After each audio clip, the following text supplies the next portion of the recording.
World peace, world peace, world peace.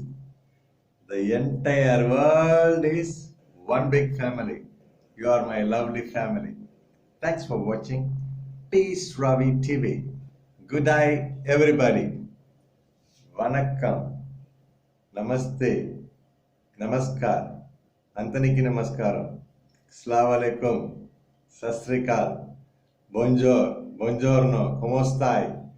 Ohayo gozaimasu. Shang Wu Hao. Today, இன்னைக்கு the history of the great Abraham Lincoln, and today is fourth part in Tamil. In future, I will also read in English, and this is Tamil. புத்தகம் வாசிக்கலாம் வாங்க. எல்லாரும் எப்படி இருக்கீங்க? நலமா இருக்கீங்களா? So Abraham லிங்கனுடைய வரலாறு இது வரைக்கும் நம்ம ஒரு 3 பாகங்கள் 3 பாட்டு நம்ம ஃபினிஷ் பண்ணியிருக்கோம். ரொம்ப இன்ட்ரெஸ்டிங்காக போயிருக்கு. இப்போ இது 4வது பாகம். ஸோ யாரெல்லாம் அது முன்னாடி அந்த 3 பாகத்தை பார்க்கலையோ அது எல்லாத்தையும் பார்த்துடுங்க, கேட்டுடுங்க. அதுக்கப்புறமா Abraham Lincoln, yes, Abraham Lincoln is a great man. So நீங்க எல்லாம் இந்த புத்தகத்தை வாங்குங்க. இதை எழுதினவர் திரு பாலு சத்யா அவர்களுக்கு என்னுடைய மனமார்ந்த நன்றியை தெரிவிச்சுக்கிறேன். நீங்க நீங்க இப்ப இதுல கேட்கறது மட்டும் பெருசு இல்லை. இதே மாதிரி நீங்க வாங்கி நீங்களும் வாசிக்கணும். நீங்க பார்த்து இப்ப நான் படிக்கிற மாதிரி அதை ஊக்குவிக்கிறதுக்காக தான் இப்ப படிக்கிறது. ஸோ நீங்களும் வாங்கி வாசிங்க. இது எங்கெல்லாம் கிடைக்கும்னு நினைக்கிறீங்கன்னா, நீங்கள் சென்னையில் இருந்தீங்கன்னா கிம்பத்தம்ஸில் போய் பாருங்கள். அது இல்லாமல் இங்கே பைக்ராஸ் ரோட் பாரதி சாலையில் பார்த்தீங்கன்னா நிறைய புக் ஷாப்ஸ் இருக்குது. அவங்களாம் ரொம்ப வருஷமாக இருக்காங்க.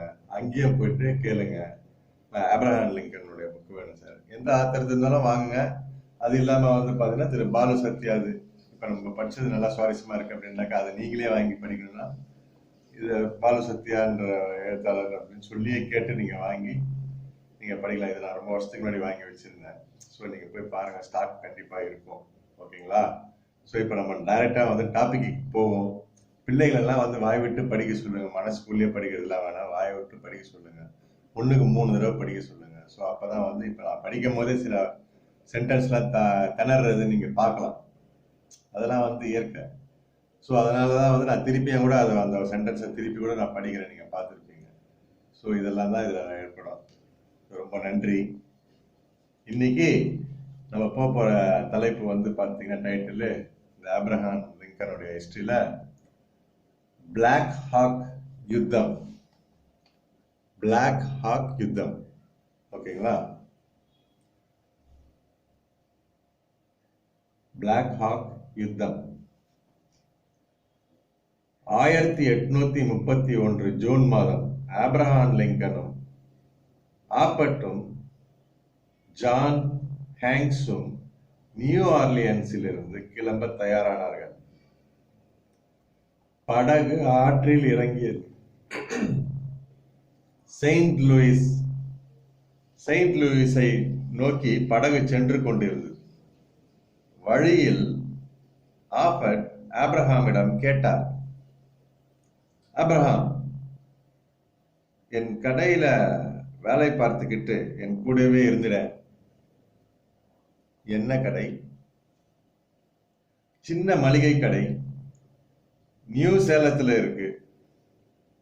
உன்ன மாதிரி ஒருத்தன் பொறுப்பா என் கடையை கவனிச்சுக்கிட்டா ரொம்ப நல்லா இருக்கும். நீ மட்டும் சரின்னு ஒரு வார்த்தை சொல்லு. இப்பவே நியூ சேலத்துல இருக்கிற என் கடைக்கு உன்னையே இன்சார்ஜா போட்டுடுறேன். ஆப்ரஹாமுக்கும் ஒரு மாற்றம் தேவைப்பட்டது. ஒப்புக்கொண்டார்.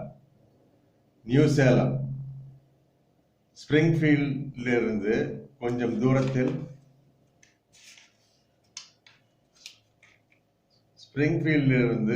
தூரத்தில் தான் இருந்தது. நியூ ஆர்லியன்ஸுக்கு போய் குடும்பத்தோடு கொஞ்ச நாள் இருந்துவிட்டு நியூ சேலத்துக்கு வந்தார். 1831 ஆகஸ்ட் 1ஆம் தேதி ஆப்ரஹாம் ஆபட்டை சந்தித்தார். ஆபட் கடைக்கு தேவையான பொருள்களை பேர்ட்ஸ்டவுன்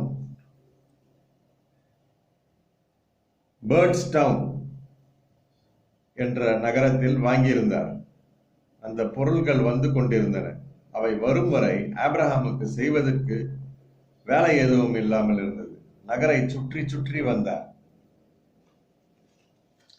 அப்போது அங்கே தேர்தல் நடந்து கொண்டிருந்தது. வாக்களிப்பதற்காக ஒரு பள்ளிக்கூடத்தில் கூட்டம் நின்று கொண்டிருந்தது. ஆபிரகாமும் வேடிக்கை பார்த்தபடி அந்த பள்ளிக்கூடத்தின் வாசலில் நின்று கொண்டிருந்தார். அன்றைக்கு தேர்தல் நடத்தும் கிளார்க் ஒருவர் வரவில்லை. இன்னொரு கிளார்க் இல்லாமல் சுமூகமாக ஓட்டெடுப்பு நடத்துவது கடினம். என்ன செய்வது என்று தெரியாமல் அந்த வாக்குச்சாவடிக்கு பொறுப்பாளரான ஒரு நீதிபதியும் பள்ளிக்கூட தலைமை ஆசிரியருமான மின்டர் கிரஹாம் என்பவரும் தலையை பிய்த்து கொண்டிருந்தார்கள். வாக்களிப்பதற்கு பொதுமக்கள் வர தொடங்கி இருந்தார்கள். இன்னொரு கிளார்க்கை ஏற்பாடு செய்வதாக இருந்தால் கூட அவர் வருவதற்கு எப்படியும் மத்திய பொழுதை தாண்டிவிடும். அதுவரை என்ன செய்வது? சார், அதோ அங்கே ஒரு இளைஞர் நின்றுகிட்டு இருக்காரு, நல்லா உயரமா. ஆமா, அவரைதான். அவரை பார்த்தா உள்ளூர்காரராக தெரியவில்லை, ஆனா படிச்ச ஆள் மாதிரி தெரியுது. இன்னைக்கு ஒரு நாளைக்கு இந்த வாக்குச்சாவடியில கிளார்க்கா வேலை பார்க்க முடியுமான்னு அவரை கேட்டு பார்க்கலாமா என்று நீதிபதியிடம் தயங்கி தயங்கி கேட்டார் வின்டர் கிரஹாம். நீதிபதி தலைமை ஆசிரியர் காட்டிய திசையில் இருந்த ஆப்ரஹாம் லிங்கனையே கொஞ்ச நேரம் உற்று பார்த்தார். பிறகு ஒரு முடிவுக்கு வந்தவராக அவர் அருகே போனார். உங்களுக்கு எழுத தெரியுமா? கொஞ்சம் தெரியும். இன்னைக்கு எலெக்ஷன் டியூட்டிக்கு வர வேண்டிய கிளார்க் வரல. இன்னொரு கிளார்க் இல்லைன்னா எலெக்ஷனையே நடத்த முடியாது. உங்களால இன்னைக்கு ஒரு நாளைக்கு கிளார்க்கா இருக்க முடியுமா? ஆப்ரஹாம் லிங்கன் உடனே ஒப்புக்கொண்டார். ஆப்ரஹாம் லிங்கன் நியூ சேலத்தில் ஒரு கடையில் வேலை பார்ப்பதற்காக வந்தவர் என்று யாருக்கும் தெரியாது. அன்றைக்கு வாக்குச்சாவடியில் மிக சிறப்பாக அவருக்கே உரிய ஒழுங்குத்தன்மையுடன் கிளார்க் வேலையை செய்தார் ஆப்ரஹாம். அதுதான் அவர் முதலாக பார்த்த அலுவலக வேலை. இன்றைக்கும் இலியனாஸில் இருக்கும் ஸ்பிரிங்ஃபீல்டில் ஆப்ரஹாம் லிங்கன் தேர்தல் அலுவலராக பணியாற்றி தன் கைப்பட மிக நேர்த்தியாக எழுதிய தேர்தல் குறிப்புகள் அடங்கிய அந்த நோட்டு புத்தகங்கள் இருக்கின்றன. நியூ சேலத்தில் ஆப்டின் கடைக்கு பொருள்கள் வந்து சேருவது தாமதமாகி கொண்டே இருந்தது. ஆப்ரஹாம் லிங்கனால் சும்மா இருக்க முடியவில்லை. நகரில் வெட்டியாக சுற்றுவது, வீட்டுக்கு வந்து சாப்பிட்டு படுப்பது என்பது அலுப்பூட்டும் வேலைகளாக இருந்தன. அந்த சமயத்தில் தான் நெல்சன் என்பவர் நியூ சேலத்திலிருந்து டெக்சாஸுக்கு தன் குடும்பத்தோடு இடம் பெயர்வதாக இருந்தார். அவர் ஒரு டாக்டர். அவரே சொந்தமாக ஒரு படகு வைத்திருந்தார். அதில் வீட்டு பொருள்களையும் குடும்பத்தாரையும் அழைத்து செல்வதாக ஏற்பாடு. சங்கம நாட்டில் தான் பயணம் செய்ய வேண்டும். அந்த ஆறோ வெள்ள பிரவாகத்தில் கொந்தளித்து கிடந்தது. இந்த சூழ்நிலையில் டாக்டர் நெல்சனுக்கு படகை ஓட்டிச் செல்ல திறமையான ஒரு ஆள் தேவைப்பட்டது. யாரோ ஆப்ரஹாம் லிங்கனை பற்றி டாக்டரிடம் சொன்னார்கள். டாக்டர் ஆப்ரஹாம் லிங்கனிடம் வந்தார். தன் குடும்பத்தையும் வீட்டு பொருள்களையும் பேர்ட்ஸ்டவுன் நகரில் விட்டுவிட முடியுமா என்று கேட்டார். ஆப்ரஹாம் லிங்கனுக்கு இருந்த வெறுமையான சூழ்நிலையில் படகோட்ட ஒப்புக்கொள்வதை தவிர வேறு வழி இருக்கவில்லை. ஆனால் அந்த பயணம் அவர் நினைத்தது போல அவ்வளவு சுலபமாக இருக்கவில்லை. முன்பு எப்போதும் இல்லாத அளவுக்கு அந்த சீசனில் ஆற்றில் மிக அதிகமான வெள்ளம். ஆனாலும் மிக திறமையாக படகை ஓட்டி பேர்ட்ஸ்டவுன் நகரில் டாக்டர் குடும்பத்தையும் பொருட்களையும் பத்திரமாக இறக்கிவிட்டார் ஆபிரகாம். அதற்கு பிறகு டாக்டர் நெல்சன் கொடுத்த கூலியை வாங்கிக் கொண்டு கால்நடையாகவே நியூ சேலத்துக்கு வந்து சேர்ந்தார். ஆப்டின் கடைக்கு பொருட்கள் வந்து சேர்ந்ததும் சுறுசுறுப்பாக களத்தில் இறங்கினார் ஆபிரகாம். பொருள்களை எல்லாம் பிரித்து மிக அழகாக கடையில் அடுக்கி வைத்தார். அது எல்லாம் கலந்த ஒரு கடை, கிட்டத்தட்ட ஒரு டிபார்ட்மெண்டல் ஸ்டோர் மாதிரி. மளிகை பொருட்கள், இரும்பு சாமான்கள், கற்களால் உருவான பொருட்கள், வீட்டுக்கு தேவையான கப் அண்ட் சாசர்கள், தட்டுகள், கத்திகள், முள்கரண்டிகள், பூட்ஸுகள், ஷூக்கள், காபி, டீ தூள், சர்க்கரை, புகையிலை, வெண்ணெய், துப்பாக்கிக்கு போடும் கன் பவுடர் என எல்லாம் இருந்தன. வேலைக்கு சேர்ந்த சிறிது காலத்திலேயே ஆப்டின் கடையோடு ஒட்டி கொண்டார் ஆபிரகாம். கடைக்கு புதிதாக வந்த பொருள்கள் மக்களை இழுத்ததைப் போலவே புதிதாக வந்த ஆபிரகாமும் எல்லோரையும் இழுத்து கொண்டிருந்தார். நகைச்சுவை கலந்த கண்ணியமான அவருடைய பேச்சும் நடவடிக்கையும் எல்லோருக்கும் பிடித்திருந்தன. ஆப்ட் கடையில இதுவரைக்கும் இது மாதிரி ஒரு டஜன் பேரை பார்த்துட்டோம். ஆனா இவரை மாதிரி ஒரு அருமையான மனுஷனை நாங்க பார்த்ததில்லை என்று வெளிப்படையாகவே கமெண்ட் கொடுத்தார் ஒரு வாடிக்கையாளர். லிங்கன் ஆப்ட் கடையில் வாங்கிய சம்பளம் மாதத்துக்கு $15. அந்த பகுதியில் கிளாரி குரூ பாய்ஸ் என்கிற இளைஞர்கள் குழு ஒன்று இருந்தது. அந்த இளைஞர்கள் ஆப்டின் கடைக்கு அருகில் இருந்து ஒரு கடைக்கு அடிக்கடி வருவார்கள். விளையாட்டு, மல்யுத்தம் இவைதான் அவர்களுடைய முக்கியமான பொழுதுபோக்கு. அவர்களுடைய தலைவர் ஜேக் ஆம்ஸ்ட்ராங் நல்ல திடகாத்திரமான ஆள். எப்பேற்பட்ட ஆளையும் அடித்து தூக்கி வீசிவிடும் அளவுக்கு பலம் வாய்ந்தவர். பார்க்கிற ஆள்களை எல்லாம் வலிய சண்டைக்கு இழுத்து வம்பு பண்ணி கொண்டிருந்தது அந்த கும்பல். ஒரு நாள் டென்டன் ஆப்ட் அந்த கும்பலை பார்த்தார். அவர்களிடம் நின்று கொஞ்ச நேரம் பேசிக் கொண்டிருந்தார். பேச்சு எங்கேயோ போய் இறுதியில் மல்யுத்தத்தில் வந்து நின்றது. ஆப்ட் பேச்சுவாக்கில் ஆபிரகாம் லிங்கனை பற்றி சொன்னார். ஏய் எப்பா, ஆபிரகாம் என்ன உயரம், அவனுக்கு எவ்வளவு நீளமான கைகள் தெரியுமா? அவன் கூட சண்டை போட்டு யாரும் ஜெயிக்க முடியாதுன்னு தான் தோணுது என்றார் ஆப்ட். கொதித்து போனார்கள் அந்த இளைஞர்கள். இறுதியில் ஜேக் ஆம்ஸ்ட்ராங்குக்கும் லிங்கனுக்கும் மல்யுத்தம் செய்வது என்று முடிவானது. ஆபிரகாம் லிங்கன் வம்பு சண்டைக்கு போகாதவர். தேவையில்லாமல் எதற்கு ஒருவருடன் சண்டை போட வேண்டும் என்று மிகவும் தயங்கினார். ஆப்டும் மற்ற நண்பர்களும் தொடர்ந்து வற்புறுத்த வேறு வழி இல்லாமல் சண்டைக்கு ஒப்புக்கொண்டார். ஊரே நின்று வேடிக்கை பார்க்க அந்த சண்டை நடந்தது. தூக்கி ஒரே ஒரு சுழற்று, அவ்வளவுதான். அத்தனை காலம் ஊரையே மிரட்டி வாழ்ந்து கொண்டிருந்த கிளாரி குரூ பாய்ஸின் தலைவர் ஜேக் ஆம்ஸ்ட்ராங்கை சில வினாடிகளிலேயே ஒரு குழந்தையை தூக்கி வீசுவது போல் அனாவசியமாக தூக்கி வீசினார் ஆபிரகாம் லிங்கன். எல்லோரும் நம்ப முடியாமல் பார்த்தார்கள். தலைவர் சாய்ந்ததும் கிளேரிகோ இளைஞர்கள் லிங்கன் மீது பாய தயாரானார்கள். ஆபிரகாம் லிங்கன் பயப்படாமல் வெகு நிதானமாக, அதே சமயம் தைரியமாக அவர்களை நோக்கி ஒரு அடியை எடுத்து வைத்தார். கீழே விழுந்து கிடந்த ஆம்ஸ்ட்ராங் பிரமிப்பு மாறாமல் ஆபிரகாமை பார்த்தார். பிறகு மெல்ல எழுந்து நடந்து வந்து அவர் கையை பிடித்து குலுக்கினார். பிறகு தன் சகாக்கள் பக்கம் திரும்பி, பசங்களா, இதுக்கு முன்னாடி இந்த மாதிரி ஒரு திறமைசாலியை நான் பார்த்ததில்லை. இனிமே இவரு நம்ம ஆளு, நம்மல்ல ஒருத்தர் என்றார். அன்றிலிருந்து அந்த குழுவில் ஒருவரானார் ஆபிரகாம் லிங்கன். ஆம்ஸ்ட்ராங் லிங்கனுக்கு மிக நெருங்கிய நண்பராகி போனார். முதலில் ஒழுக்கம், அதற்கு தான் ஆபிரகாம் எப்போதும் முதலிடம் தருவார்.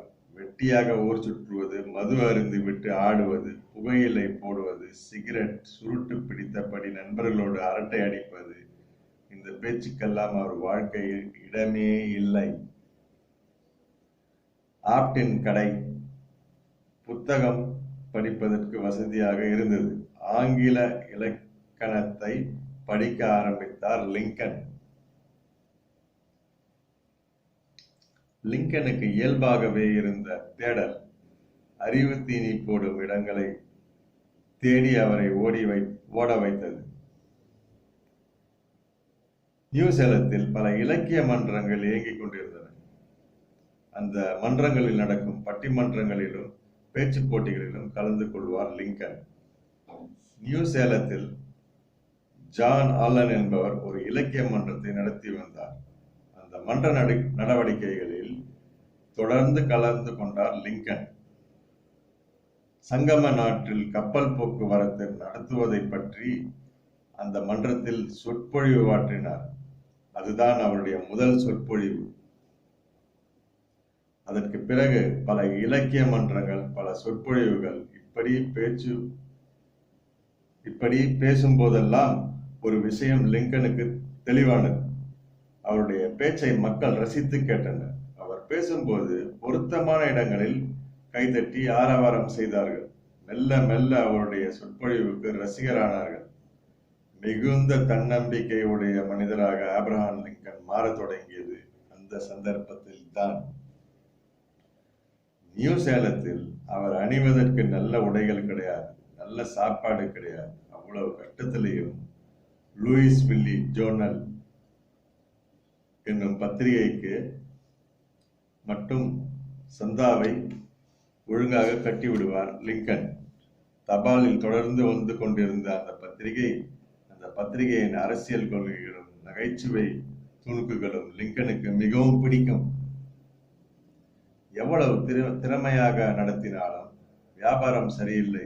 வேறு வழி இல்லாமல் ஒரே வருடத்தில் ஆப்ட் கடையை நிரந்தரமாக மூட வேண்டிய சூழல் ஏற்பட்டது. மறுபடியும் வேறு வேலை தேட வேண்டிய நிலைக்கு ஆளானார் லிங்கன். அப்போதுதான் நியூசேலத்தில் திடீரென்று ஒரு நாள் எல்லோரையும் ஒரு பதற்றம் தொற்றிக் கொண்டது. கொஞ்ச காலத்துக்கு முன்பு அரசு கேட்டுக்கொண்டதற்கு இணங்க செவ்விந்திய மக்கள் தங்களது நிலத்தை அமெரிக்க அரசுக்கு விற்றுவிட்டு மிசிசிப்பி ஆற்றுக்கு மேற்கே அவர்களுக்காக ஒதுக்கப்பட்ட பகுதிக்கு இடம்பெயர்ந்திருந்தார்கள். என்ன காரணமோ புதிய இடம் அந்த மக்களுக்கு பிடிக்கவில்லை. முன்பு அவர்கள் வாழ்ந்த பகுதிக்கே திரும்பி வரும் எண்ணம் அவர்களை பற்றி கொண்டது. அந்த எண்ணத்தை செயல்படுத்த செவ்விந்தியர்கள் கையில் எடுத்த ஆயுதம் கொடூரமான தாக்குதல், வன்முறை. இப்படி திரும்ப சொந்த பூமிக்கே வர விரும்பிய செவ்விந்திய மக்களுக்கு தலைமை தாங்கிய பிளாக் ஹாக்.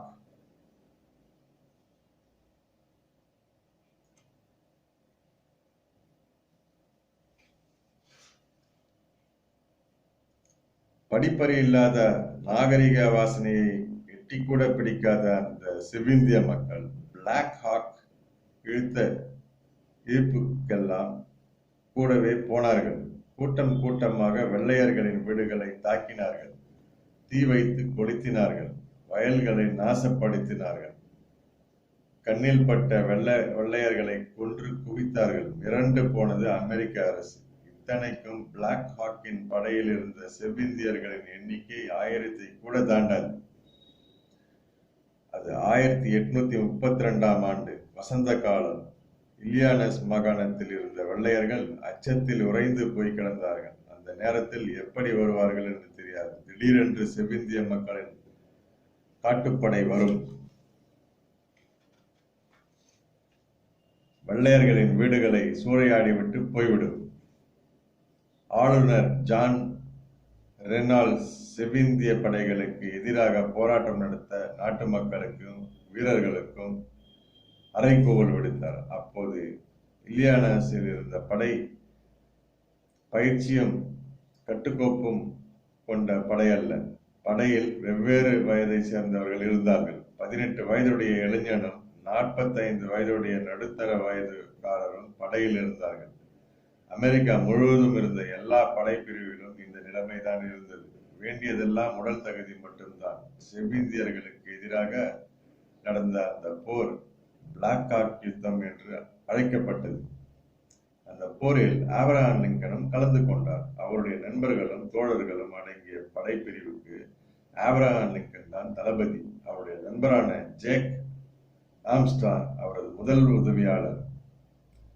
இத்தனைக்கும் ஆபிரகாம் லிங்கனுக்கு இராணுவ தந்திரங்கள் எதுவும் தெரியாது. படை வீரர்களுக்கு எப்படி கட்டளையிட்டு வழிநடத்தி செல்வது என்றும் தெரியாது.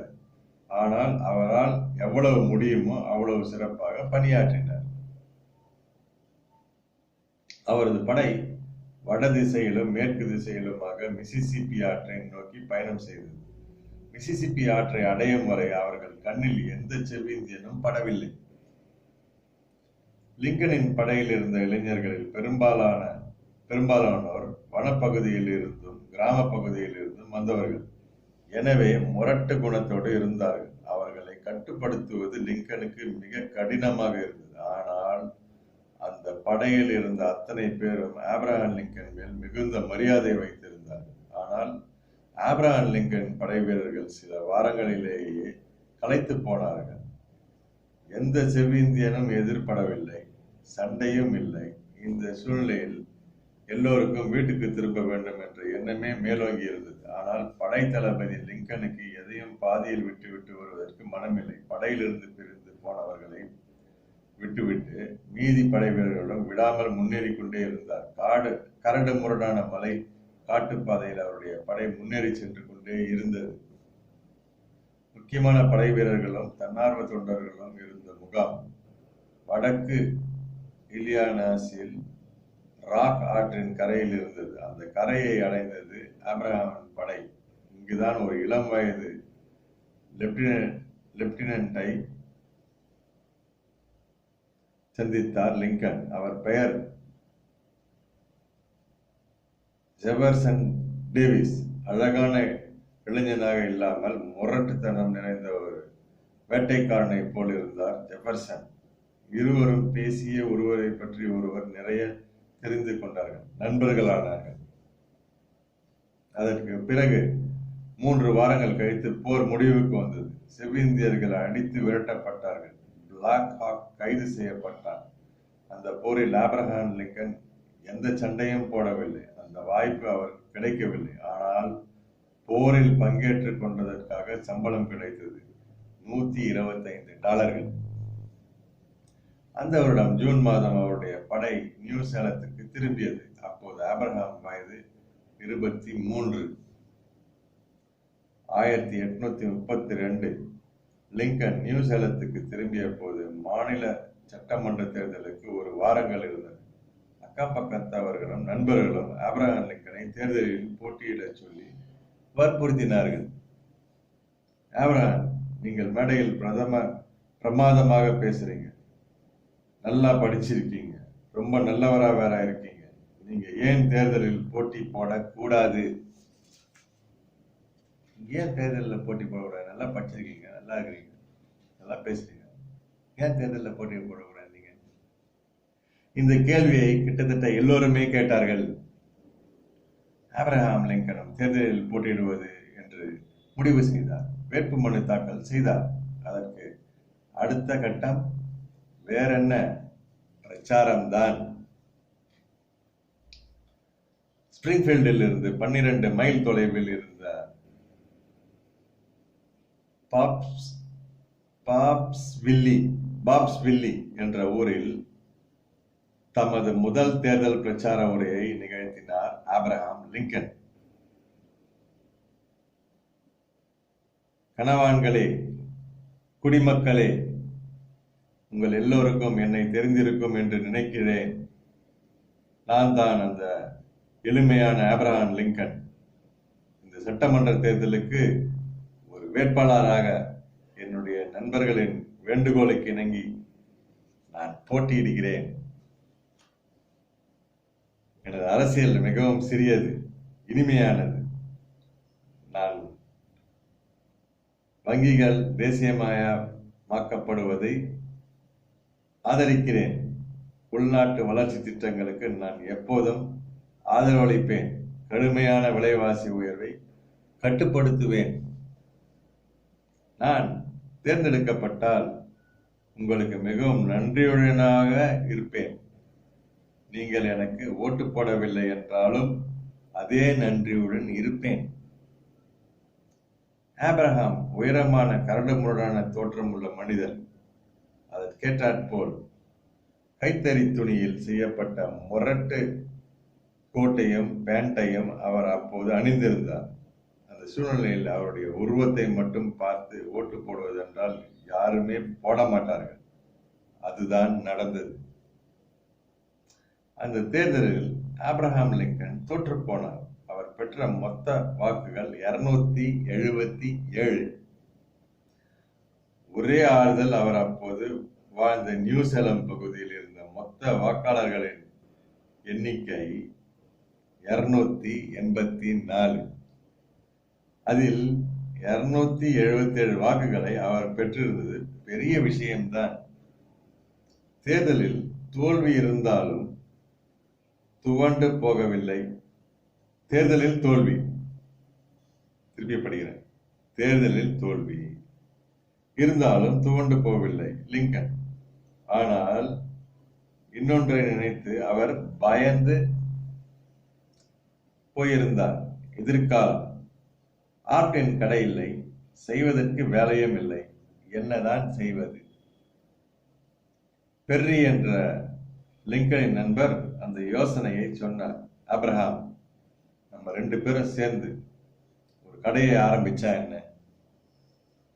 லிங்கனுக்கு பெர்ரியின் யோசனை பிடித்திருந்தது. ஆனால் முதலுக்கு எங்கே போவது? லிங்கனிடம் நயா பைசா கூட இல்லை. கடன் பத்திரத்தில் கையெழுத்து போட்டு கடைக்கு தேவையான பொருள்களில் பாதியை கடன் வாங்கினார். அதுவும் ஆப்டின் கடையைப் போல ஒரு டிபார்ட்மெண்டல் ஸ்டோர் தான். இந்த இருவரின் கூட்டணி ஒத்து வரவில்லை. பெர்ரி ஒரு குடிகாரர், சதா குடித்து கொண்டே இருப்பார். அவருக்கு கடையை கவனிக்க நேரமே இல்லை. ஆபிரகாம் லிங்கனோ அதற்கு நேர் எதிரான மனிதர், படிப்பாளி. 10 கிலோமீட்டர் தள்ளி இருக்கும் ஒரு ஊரில் யாரிடமாவது புத்தகம் இருப்பதாக கேள்விப்பட்டால் கூட போதும், ஒரு கணம் கூட தாமதிக்க மாட்டார். உடனே கடையை மூடிவிட்டு புத்தகத்தை வாங்க கிளம்பி விடுவார். இந்த லட்சணத்தில் வியாபாரம் எப்படி இருக்கும்? அதுவும் இல்லாமல் ஆபிரகாம் லிங்கன் மிக மென்மையான மனிதர். யார் கடன் கேட்டாலும் கொடுத்து விடுவார். அவர்களால் கடனை திருப்பி தர முடியுமா என்றெல்லாம் யோசிக்க மாட்டார். எனவே கடை நஷ்டத்தில் ஓடியது. சில மாதங்களில் கடை விற்கப்பட்டது. ஆனால் கடை விற்கப்பட்டால் கூட ஆபிரகாமுக்கு அதன் மூலமாக $1 கூட கிடைக்கவில்லை. மாறாக கடன் தான் மிஞ்சியது. இந்த கூட்டு வணிகத்தை பற்றி காலத்தில் ஆபிரகாம் லிங்கன் இப்படி குறிப்பிட்டார். வியாபாரம் மேலும் மேலும் கடனில் சிக்கியது.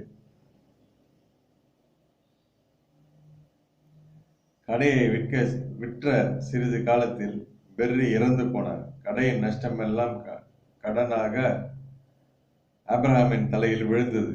அசலும் வட்டியாக ஆபிரகாம் $1100 கடன் கொடுக்க வேண்டியிருந்தது. இந்த கடனை கூட தேசிய கடன் என்று வேடிக்கையாக குறிப்பிட்டார் லிங்கன்.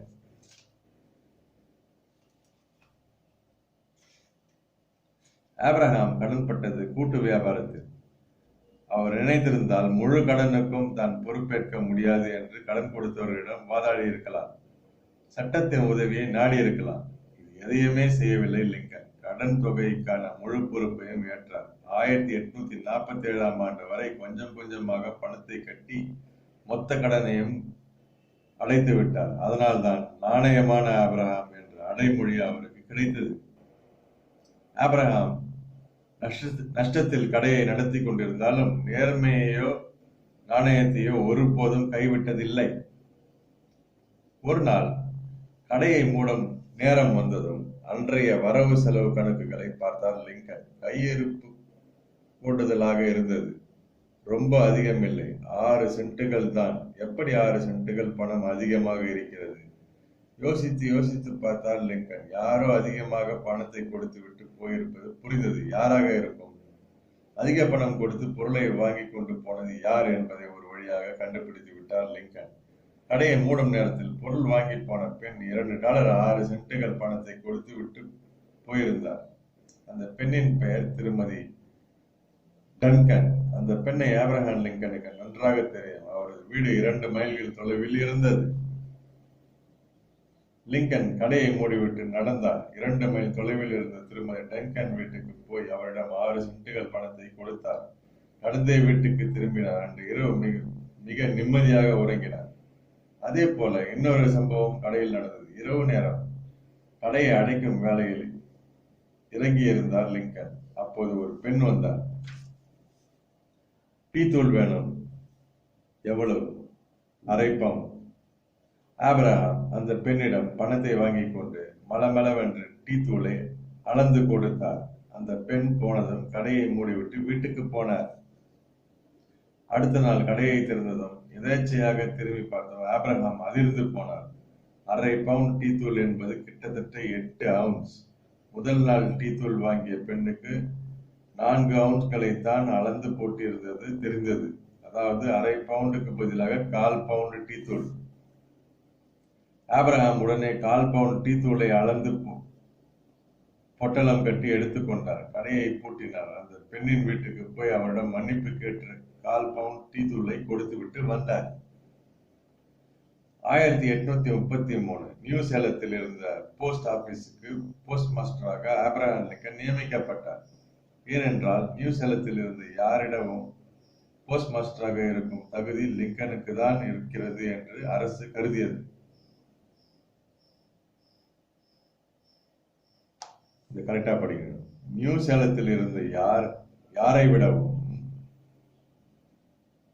போஸ்ட் மாஸ்டராக இருக்கும் தகுதி லிங்கனுக்கு தான் இருக்கிறது என்று அரசு கருதியது.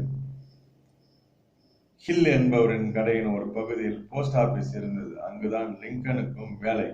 லிங்கன் வேறு வேலையாக வெளியில் போகும் போதெல்லாம் போஸ்ட் ஆபீஸை ஹில் கவனித்துக் கொள்வார். போஸ்ட் ஆபீஸில் எழுத படிக்க தெரியாதவர்களுக்கு வரும் கடிதங்களை லிங்கனே பிரித்து வாசித்து காட்டுவார். போஸ்ட் மாஸ்டராக இருந்ததால் லிங்கனுக்கு சில சலுகைகள் கிடைத்தன. லிங்கன் தமது சொந்த கடித போக்குவரத்துக்கு கட்டணம் எதுவும் செலுத்த வேண்டியதில்லை. அதே சமயம் போஸ்ட் ஆபீஸுக்கு வரும் எல்லா செய்தித்தாள்களையும் படிக்கும் வாய்ப்பு லிங்கனுக்கு கிடைத்தது. எந்த பத்திரிகையாக இருந்தாலும் லிங்கன் படித்த பிறகுதான் அது உரியவரை போய் சேரும். சில சமயங்களில் பத்திரிகைகளை கடைக்கு வெளியே நின்று சத்தம் போட்டு வாசிப்பார் லிங்கன். படிக்க தெரியாதவர்கள் லிங்கன் செய்திகள் வாசிப்பதை ஆர்வத்துடன் கேட்டுவிட்டு போவார்கள். லிங்கன் போஸ்ட் ஆபீஸை தன் தொப்பியில் வைத்திருந்தார் என்று சொல்வார்கள். அது உண்மைதான். லிங்கன் நியூ சேலத்துக்கு வரும் தபால்களை அனைத்தையும் தமது தொப்பியில் வைத்துக் கொள்வார். இன்றைய காலத்தில் வருவதைப் போல அந்நாளில் பையாக தபால்கள் வராது. ஒரு நாளைக்கு 5-6 கடிதங்கள் வந்தால் அதிகம். எனவே லிங்கன் தன் தொப்பியில் தபால்களை எடுத்துக்கொண்டு போய் உரியவர்களிடம் கொடுத்து விடுவார். இவ்வளவு கஷ்டங்களுக்கு இடையிலும் ஒரு வழக்கறிஞராக ஆக வேண்டும் என்ற எண்ணத்தை மட்டும் லிங்கன் விடவில்லை. ஒரு பழைய புத்தக கடையில்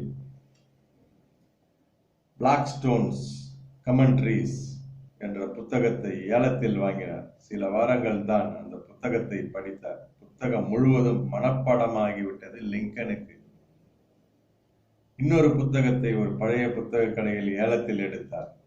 அது விண்ணப்ப படிவங்களை பூர்த்தி செய்வது எப்படி என்று அறிமுகப்படுத்துகிற புத்தகம். அதை படித்து முடித்ததும் ஒப்பந்த பத்திரங்கள் உள்ளிட்ட சட்ட சம்பந்தமான எல்லா பத்திரங்களையும் தாமே சுயமாக எழுதும் அளவுக்கு தேர்ச்சி பெற்று விட்டார் லிங்கன். 14 மைல்கள் தூரத்தில் இருக்கும் ஸ்பிரிங்ஃபீல்டுக்கு அடிக்கடி நடந்து போவார். சட்ட புத்தகங்கள் எதையாவது இரவல் வாங்கிக் கொண்டு வருவார். வரும் வழியிலேயே 40-50 பக்கங்களை படித்து விடுவார். லிங்கன் பார்த்து வந்த போஸ்ட் மாஸ்டர் வேலையும் விரைவில் அவருக்கு இல்லை என்று ஆகிப்போனது. அந்த ஊருக்கு அதிகம் தபால்கள் வருவதில்லை என்ற காரணத்தை காட்டி போஸ்ட் ஆபீஸை மூடிவிட்டது அரசு. இந்தியானாவில் இருந்த போது நிலத்தை அளப்பது பற்றி ஓரளவுக்கு கற்று வைத்திருந்தார் லிங்கன். அது இப்போது லிங்கனுக்கு கை கொடுத்தது. சங்கமன் மாவட்டத்தில் நிலம் வாங்கி குடியேறுபவர்களின் எண்ணிக்கை அதிகமாகிக் கொண்டிருந்ததால் லிங்கனுக்கு உதவி சர்வேயராக வேலை கிடைத்தது. பீட்டர்ஸ்பர்க், பாத், நியூ பாஸ்டன், உரான் போன்ற நகரங்களில் நில அளவை வேலைகளை பார்த்தார் லிங்கன். இவ்வளவு கஷ்டமான வாழ்க்கை சூழலில் லிங்கனின் வாழ்வில் காதல் இருந்திருக்க வாய்ப்பிருக்கிறதா? இவ்வளவு கஷ்டமான வாழ்க்கை சூழலில் லிங்கனின் வாழ்வில் காதல் இருந்திருக்க வாய்ப்பிருக்கிறதா? லிங்கனின் காதல் உண்மை என்று அடித்துச் சொல்வார்கள் சிலர். வேறு சிலர் கட்டுக்கதை என்கிறார்கள். கட்டுக்கதை என்று சொல்லப்படுகிற லிங்கனின் காதலில் ஒன்று ஆன் ரட்லஜ், அப்படி கூட சொல்லலாம், ஆன் ரட்லஜ் என்ற பெண்ணின் மேல் லிங்கன் கொண்டிருந்த காதல். சாதாரண குடும்பத்தில் பிறந்து வறுமையோடு போராட்டம் நடத்தி கொண்டிருந்தவர் லிங்கன். இயல்பாகவே பெண்களிடம் அவருக்கு கூச்சம் இருந்தது. நியூ சேலத்தில் இருந்த போது லிங்கன் ஒரு விடுதியில் தங்கியிருந்தார். ஒரு சமயம் அந்த விடுதியில் பெண்கள் சில பேர் வந்து தங்கியிருந்தார்கள் என்பதற்காக அந்த பக்கமே போகாமல் யாரோ நண்பர் ஒருவரின் வீட்டில் தங்கியிருந்தார். அப்படிப்பட்ட லிங்கனும் காதல் வலையில் விழத்தான் செய்தார். ஆன் ரட்லஜ் நியூ சேலத்தில் இருக்கும் ஒரு உணவு விடுதி உரிமையாளரின் மகள். லிங்கன் அப்போது போஸ்ட் மாஸ்டராக வேலை பார்த்து கொண்டிருந்தார். லிங்கன் ஆன் மீது காதல் வயப்பட்ட போது மேக்நீல் என்ற இளைஞனுக்கும் ஆணுக்கும் திருமணம் நிச்சயமாகிறது. மேக்நீல் நியூயார்க்கிலிருந்து நியூ சேலத்துக்கு வந்து குடியேறியவர். இருவருக்கும் திருமணம் நிச்சயமான பிறகு ஏதோ குடும்ப விவகாரம் காரணமாக நியூயார்க்குக்கு கிளம்பி போனார். திரும்பி வரவில்லை. இந்த சூழலில் லிங்கன் தன் காதலை தெரிவிக்க ஆணும் ஏற்றுக்கொண்டார்.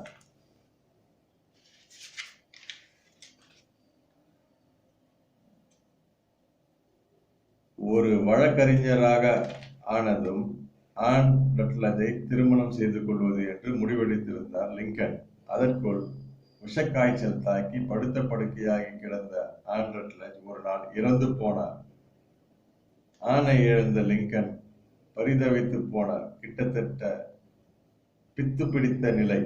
லிங்கன் இருந்த இடத்திலிருந்து ஆணின் கல்லறை இருந்த இடம் கிட்டத்தட்ட 5 மைல்கள் தூரத்தில் இருந்தது. தினமும் அந்த கல்லறை இருந்த இடத்துக்கு நடந்தே போய் அழுது விட்டு வருவார் லிங்கன்.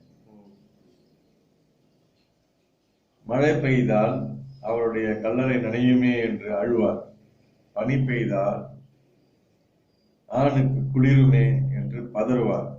ஆண் ரட்லஜை நினைத்தபடி சங்கம ஆற்றோரமாகவே நடந்து திரிவார். இந்த சந்தர்ப்பத்தில் அவருக்கு உறுதுணையாக இருந்தவர் பவுலிங் கிரீன் என்ற நண்பர் தான். பவுலிங் கிரீன் ஆப்ரஹாம் லிங்கனை தன் கூடவே வைத்துக் கொண்டார். விறகு வெட்டுதல், மாடுகளை பராமரித்தல் முதலிய வேலைகளை செய்ய சொல்லி அவருடைய கவனத்தை திசை திருப்பினார். ஆனாலும் ஆணை இழந்த கவலை லிங்கனை ரொம்ப நாளைக்கு அழுத்திக் கொண்டே இருந்தது.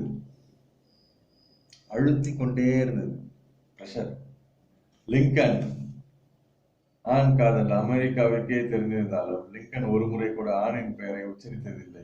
இதனாலேயே இந்த காதலை வெறும் கிசு கிசு என்று சொல்பவர்களும் உண்டு.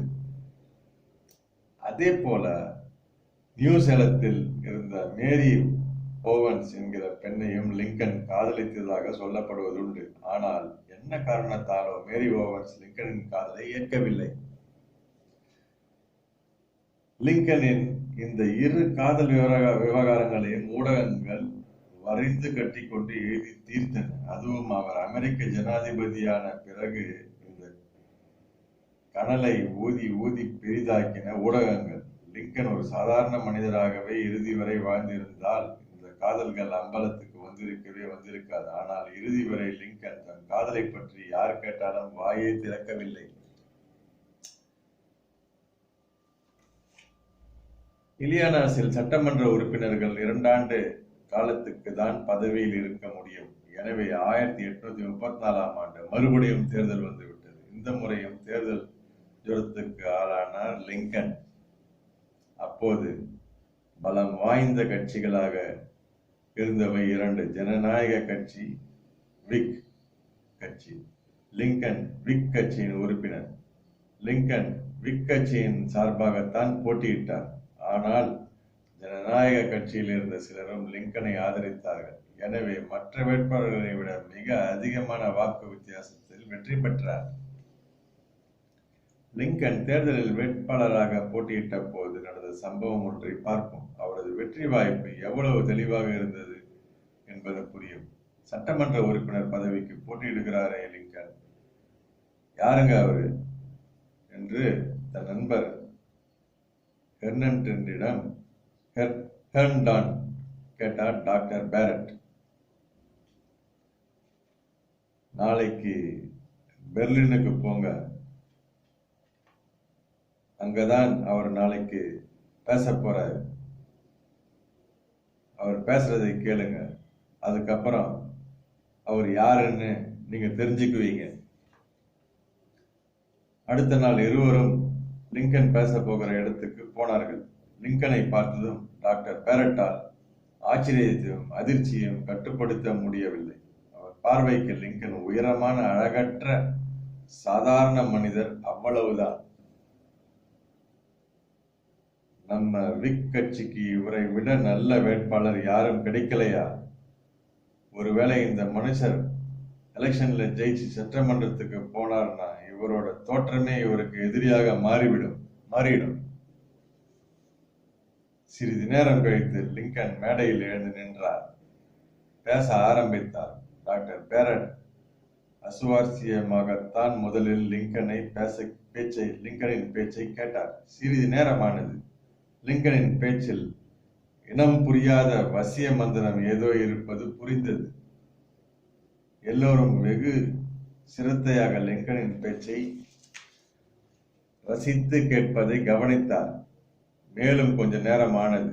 பேரட் லிங்கனின் உணர்ச்சி பிரவாகமான பேச்சில் தம்மை அறியாமலேயே ஆழ்ந்து போனார். இன்னும் கொஞ்ச நேரமானது. லிங்கனின் பேச்சுக்கு அவரும் மற்றவர்களைப் போலவே அவ்வப்போது உற்சாக குரல் எழுப்பினார், கை தட்டினார்,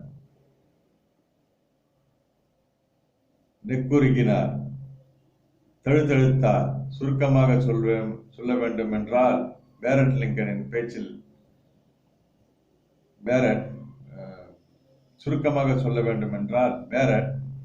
பேச்சில் கரைந்து போனார். லிங்கன் பேசி முடித்ததும் இடி இடித்தது போல கரவொலி எழுந்தது. பேரட்டின் கைகளும் கரவொலியை எழுப்பிக் கொண்டிருந்தன. ஹெர்டைன் கேட்டார், இப்ப என்ன சொல்றீங்க? நான் சொன்னதை மறந்துடுங்க. நம்ம யாரை விடவும் இவருக்கு அதிகமான விஷயங்கள் தெரிஞ்சிருக்கு. இந்த தேர்தலில் நின்று ஜெயிக்கிறதுக்கு இவரை விட பொருத்தமான ஆள் வேற யாரும் இருக்க முடியாது. அந்த நேரத்தில் ஆப்ரஹாம் லிங்கன் 1376 வாக்குகள் பெற்று வெற்றி பெற்றார். தேர்தலில் வெற்றி பெற்றதும் லிங்கன் செய்த முதல் வேலை என்ன தெரியுமா? ஸ்மூட் என்பவரை சந்தித்ததுதான். ஆப்ரஹாம் ஆப்பட் கடையில் வேலை பார்த்து கொண்டிருந்த போது பழக்கமானவர் ஸ்மூட். ஆப்ரஹாமின் மிக நெருங்கிய நண்பர்களில் ஸ்மூட்டும் ஒருவர். சொல்லுங்க ஆப்ரஹாம், என்ன திடீர்னு வந்திருக்கீங்க? எனக்கு அவசரமாக கொஞ்சம் பணம் வேணும். எவ்வளவு? $200. எதுக்கு? தேர்தலில் ஜெயிச்சிட்டேன்ல, சட்டமன்றத்துக்கு போட்டுட்டு போக நல்ல ட்ரெஸ் எதுவும் இல்லை. சட்டமன்ற கூட்டத்தொடர் முடிஞ்சதும் கடனை திருப்பி கொடுத்துடுறேன். எல்லாம் பிடிச்சிட்டு ஃப்ரெண்டு கிட்ட போயிட்டு $200 கேட்டுக்குது. எதுக்கு கேட்டாக்கா, ஜெயிச்சிட்டேன், சட்டமன்றத்துக்கு போகிறதுல நல்ல ட்ரெஸ் எதுவும் இல்லை, ட்ரெஸ் வாங்கிறதுக்கு இந்த கூட்டத்தொடர் எல்லாம் முடிவுனேன், கடனை திருப்பி கொடுத்துறேன்னு சொல்லி. ஸோ இதுதான் நம்ம இன்னைக்கு பார்த்துருக்க 4வது பாகம் ஆப்ரஹாம் லிங்கன். ஸோ சுவாரஸ்யமாக இருந்ததில்ல. ஸோ இதுக்கு மேலேயும் பாருங்கள், இன்னும் நல்லா சுவாரஸ்யமாக இருக்கும். இதை கண்டினியூ பண்ணுங்கள். அப்படியே முடிஞ்ச வரைக்கும் அவங்க நண்பர்களோட ஷேர் பண்ணுங்கள், எல்லாரும் கேட்கட்டும். அதுக்கப்புறமா வந்து பிள்ளைகள்லாம் வீட்டில் வாய் விட்டு படிக்க சொல்லுங்க, வாய் விட்டு படிக்க சொல்லுங்கள், படிக்க சொல்லுங்கள், படிக்க சொல்லுங்கள். மனசுக்குள்ளேயே வேண்டாம். நான் மனசுக்குள்ளேயே வந்து தியானம் தான் நம்ம பண்ணணும். தியானத்துக்கு மனசுக்குள்ளேயே தியானம் பண்ணுவோம், வாய் விட்டு சொல்லின்னு தேவை. அப்படியே அப்படியே தியானத்தில். அது தியானம். இது படிக்கிறது. வாய் விட்டு படிக்கணும். படிச்சதுன்னா தான் போய் அதை போய் அப்படியே சேரும். தெருவில் பாட்டு எங்கேயோ பாடுது, அது பாட பாட அதை கேட்க கேட்க கேட்க போய் ஒரு ஸ்டோர் ஆகுது. பார்த்தீங்களா? யாரோ பாடினது எங்கேயோ பாடினது நம்ம வானன்னா கூட போய் உள்ள போய் உட்காந்துது. அந்த மாதிரி நம்ம படிக்கிற நம்ம வாய்ஸ், நம்ம ஓன் வாய்ஸ் நம்மளுக்குள்ள போய் பாதி. அதுவும் வரலாறு புத்தகங்கள்லாம், இந்த மாதிரி நல்ல நல்ல புத்தகத்தெல்லாம் வாங்கி பிள்ளைகள் கொடுங்க. நல்லா பண்ணிக்கிட்டோம். Thanks for watching Peace Ravi TV. Now the time is for to say 3 times world peace. World peace, world peace, world peace. The entire world is one big family. You are all lovely people. I love you all. Super people. So, have a great day.